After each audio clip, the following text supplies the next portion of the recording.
Hey everybody, I am so excited about tonight's video. It's a little bit of a longer video, but if you know me, you know Halloween freaks me out, okay? I'll say it out loud. I appreciate those of you who enjoy it. It scares me. And so I have a bunch of Halloween items that I picked up that I redid to make them a little less freaky for me, maybe a little cuter, repurpose them, all of the things. Now listen, friends, don't leave before the end of the video because the last one I have a super cool crafty tip. Now granted, this one is geared towards a Halloween item, but you can use it for a whole bunch of different applications. I'll show you my trick. It's so exciting. I can't wait for you to see it. Anyways, friends, let's get to the video. Thanks for being here. Oh, and wait, I'm Colette. Hi, I'm with Let's Fix Craft Therapy.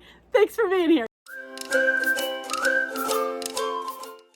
Okay, so let's do our first project. I had gotten this cute little boo kind of, it's like a tippy thing, I guess.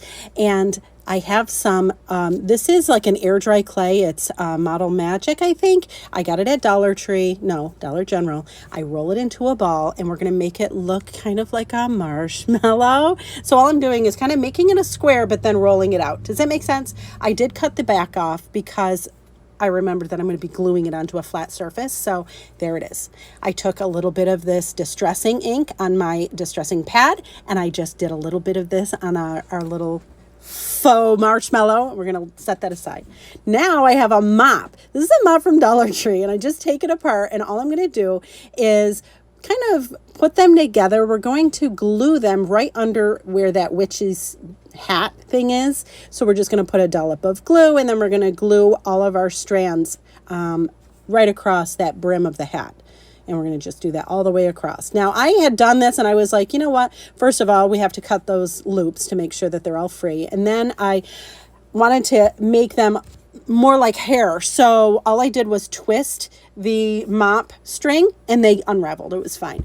Then I decided, you know what? It needed a little bit more underneath because you could still see that boo. So I just did another layer of them and then I trimmed those I just trimmed them even to where that rocker is. Then I have a piece of burlap and I'm going to cut it roughly. And then I want to make it long enough so that we can make a brim for a hat. So I put this on, put some glue on the hat, and then I glued that piece right to that hat. Then I snipped around the corners so that I could easily fold it in. And that's what I'm doing here is just folding in all of those edges so that it follows the hat shape.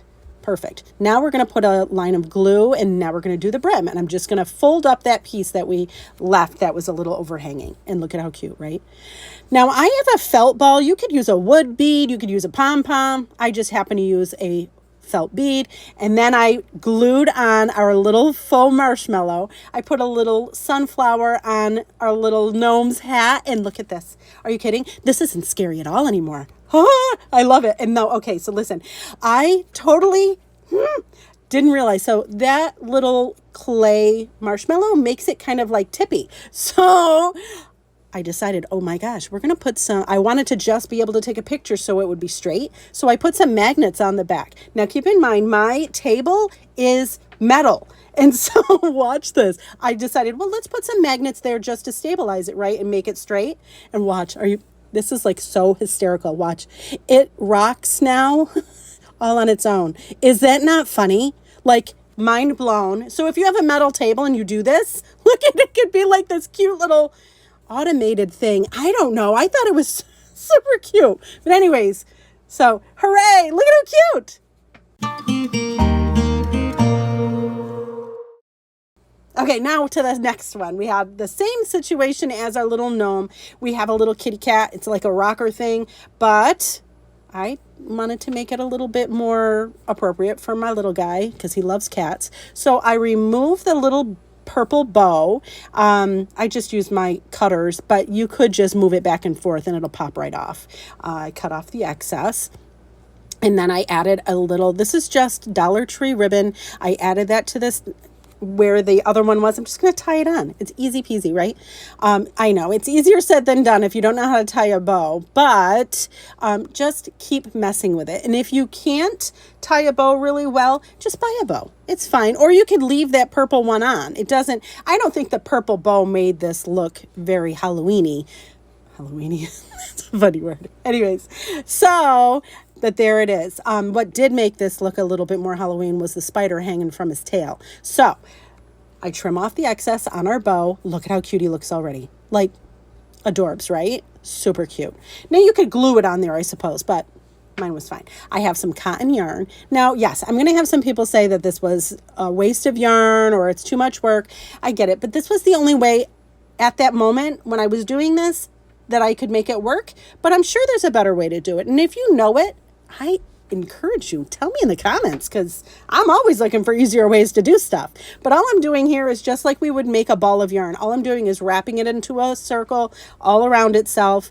Just keep wrapping. Every once in a while I'll put some glue on it just so that it stays together, but that's all we're doing is just going around in a circle and adding. We're just making a yarn ball. And I keep making it because my original plan was to put this yarn ball on top of that spider.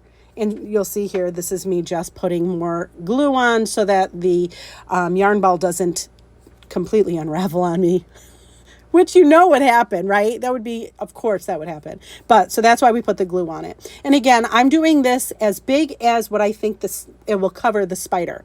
I cut off the excess and I leave a nice long string because we're going to use that to tie onto his tail. So I did this and I'm like, okay, so we'll glue it onto the spider and I'll tie it onto his tail, which is what we did here. And I didn't like it. You could still see the spider behind it, but if I did the yarn ball any bigger, it was just going to be too much. So I decided, I made an executive decision to remove the spider. We'll leave it. I guess we'll use the spider for something else another time. But then all I did was tie the yarn ball onto our cat's tail and quit it right now. I'm sorry. I think it looks adorable. I made it for my son because he loves cats. And so quit it. Like, stop, right? Adorable. I love it. And it's not so scary. It doesn't scare me at all. Okay, so here we go. Another project. This one we're making with the Dollar Tree cutting board. It's just a plastic cutting board. You want to take your label off of the cutting board. You also are going to be I'm using cheesecloth. You can buy the stuff from Dollar Tree or whatever. They look like spider webs. And I also have some bigger googly eyes. So this is the cheesecloth because I had it on hand, okay? And I unravel it and then I'm just cutting it into strips. Now here we have our big googly eyes. I got these at Michael's and they're about 1.5 inches wide. So they're pretty big, right? So I'm just going to put a little bit of glue on the back of our googly eyes and we're going to put it onto the cutting board. Now, I am making mine look goofy because, again, I want mine to be silly and fun and not scary. I want it to be far, far removed from scariness. So a little bit of glue on the back and I just add it to our cutting board. Ta-da. And yeah, I put them kind of cockeyed. I think it's hysterical. It makes me smile. All right. So then I put a little glue on the back of our cutting board and then I put our cheesecloth on the glue. And now we're going to start wrapping it around our cutting board. And we just keep adding glue and wrapping, glue and wrap, however you want to do it. The sky's the limit. And the fun thing is, okay, if you didn't know, we're making a mummy. Hello. But the cool thing about mummies is that it's wrapped so haphazardly that there is no wrong way, right? The only wrong way would be to wrap it so that it unravels. So just make sure you secure it. But that's all I did was all the way around. I just kept wrapping it. And I am so excited about this. I think it's hysterical. It makes me smile. And the other thing is, because this is plastic, glue doesn't like to stay on it terribly long. So technically, if we wanted to, we could peel all of this off when the season's done and we'll still have a cutting board. I know, love me through it. I have commitment issues, but you never know. If you wanted to do that, you could. You probably couldn't use the cheesecloth again, but that's okay. It was like $1. It's fine. You see how we're doing. Oh, so much fun. Look at how cute he looks in there. His little mummy face. And we just did this all the way down, and then I just secured it in the back, and ta-da, look how cute. Now, you could leave it right there, but I can't. So I have this cute little tag, and I write in chalk, Mummy's Kitchen. And then I went over it after with a Posca marker, and it's a paint pen. And then I just did a few lines on the letters just to make it look a little bit more interesting. And then I did a messy bow, which is just X marks the spot. I just crisscross all of my scrap pieces of fabric. I tie it in the center. I did leave the tails of the tie longer because I'm tying it onto our cutting board. I wound up gluing it again, also, not again, but also later, just because it was a little floppy. But here we are tying it on there. I thought it was going to be slick and just tie it, but it just wasn't very secure on there. So there's that. Then I added some glue on the back of our little tag that says Mummy's Kitchen. It's funny. I don't know. Somebody's going to like that for their kitchen for if they decorate for Halloween. I don't. So I'm like, this is kind of cute. And there we're putting a little bit more glue on that, but quit it right now. Look at how fun this is. I love it. Adorable. Okay, so now we have a super easy project. I'm so excited about this one. My bestie Bonnie with DIY Designs by Bonnie was asking about it. So this was really her idea. So thank you, Bonnie. So my original plan was to put these window clings onto this mason jar. Got the little mason jar at Michael's. But I was trying to do it, and the window clings were just a little too big to fit onto this jar without making, like it was like there were bubbles in it, and I didn't want that. And I didn't want to cut it down because I didn't think that it would look right.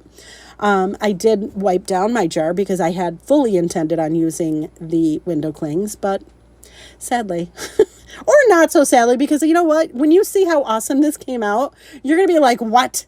We didn't need those window clings to begin with. So you'll see here, I was trying to make it work, but you see they're just too long and they kind of buckle, and yeah, it just wasn't working. If you're going to do anything like this with a mason jar, you just want to make sure that it fits within before the bend, right? So then I have some of these little spider rings from Dollar Tree. These ones are glow in the dark, and then I have another package with different colors, and I'm just going to use a few of the black ones. I'm going to take my little wire cutters. You could easily, though, use scissors, and I'm just cutting the ring part off. I suppose you don't even have to do that, but I wanted to do that. So I cut all of those circles off. Could I use that again? I don't think so. I don't know. So here we have our jar. And if you know me, you know that our family has a lot of allergies. So this is the kind of soap we can use. So I fill my mason jar with our allergen-friendly soap.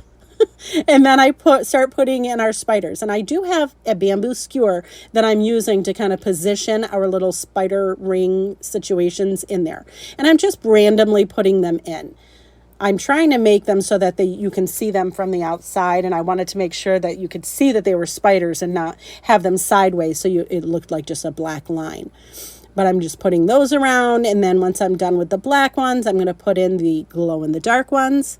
I have this in my bathroom as we speak, and truth be told, the spiders do eventually start to creep up, like they start to float to the top. But look how cool this is. Oh, so exciting. If you were to do this and just want to buy a thing from Dollar Tree, like just a thing of soap, that totally would work. Just don't buy the foaming soap because it's way too loose. You want a nice thick liquid because then they suspend in it, right? Anyways, here we are putting in our, these are the, words are hard. The glow in the dark. Dang. Sounds silly with the words. Anyways, I did the same process with the glow in the dark ones. You could put in as many or as few as you want. And these are big enough so that they don't get sucked up in if you have a pump for your soap. So there's that. I did charge these before. I didn't know if you needed to charge them, but I just set them under a light. Now I have a pump and lid that I had gotten from Dollar Tree, so I'm putting that together. And you just have to put the little tube thing onto your it's not an applicator, it's a pump.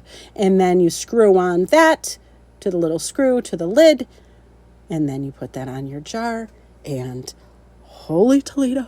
Like, listen, I don't decorate for Halloween, but are you kidding me? Look at how cool that looks. It looks so cool. I was so excited about this. I had to actually take a picture of it under my desk so that you could see. Look at they glow in the dark. They actually do. And yes, indeed, it is on my bathroom. Okay, so now we're going to do a lantern, a jack-o'-lantern. And this one's going to be super fun. It's going to be a little bit more primitive.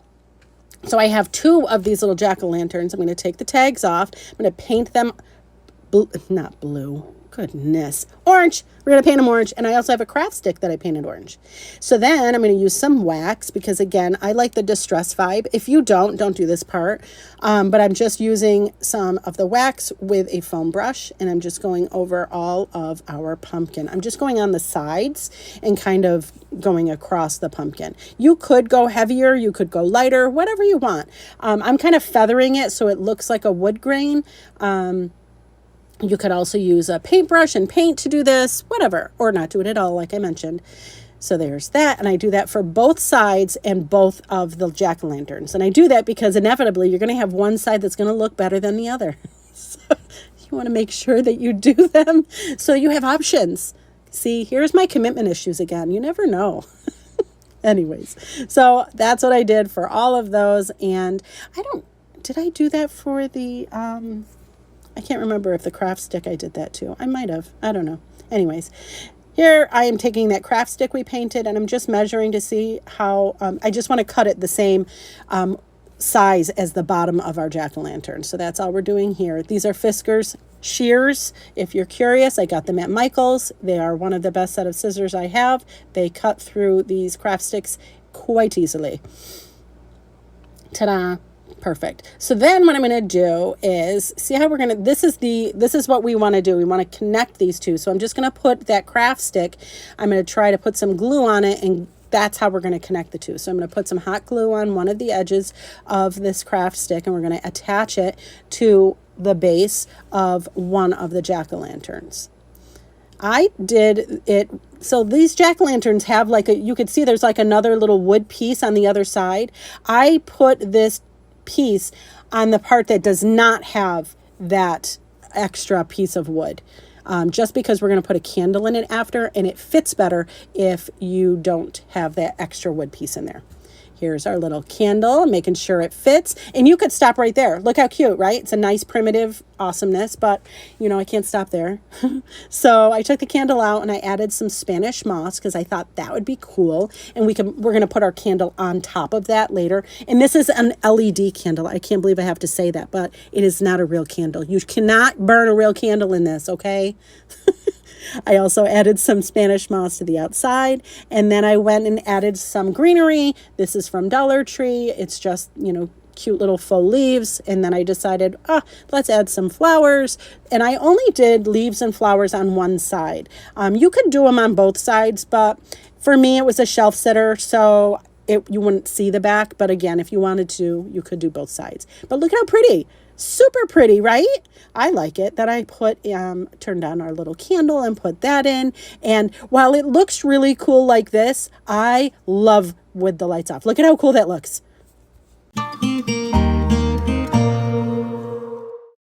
Okay, so here we have a cute little sign. This one, it's eek. Which I say all the time. I'm so excited all the time, right? So, and I got it at Dollar Tree. So I took some multi-surface paint, and it's like a lime green, and I painted the front and the sides of the sign. And I let it dry. And then when that was dry, I flipped it over. I was going to do the back, and then I decided I was done painting. I just didn't want any more to do with that. So once it was dry, I flipped it over and I actually sanded the back.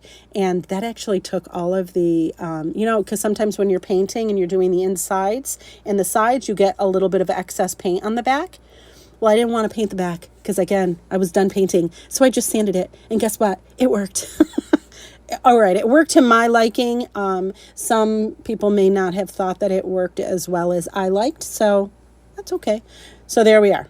There it is. Flip it over. And you see how there's just a couple pieces here and there where the paint had gone through. So again, I just grabbed a sanding block and sanded it. And I feel like it worked well enough so that I didn't feel needed to be painted. But again, you could paint both sides and that would be fine. Easy peasy. I got the paint at Michael's. Again, it's multi-surface, and you don't need to use multi-surface. It's just what I had in my stash. I don't necessarily like to go out and buy all new project items, like everything for the project. I like to use what's in my stash. So then I had some googly eyes, and I have the colored ones and the black and white ones. Got all of these at Dollar Tree.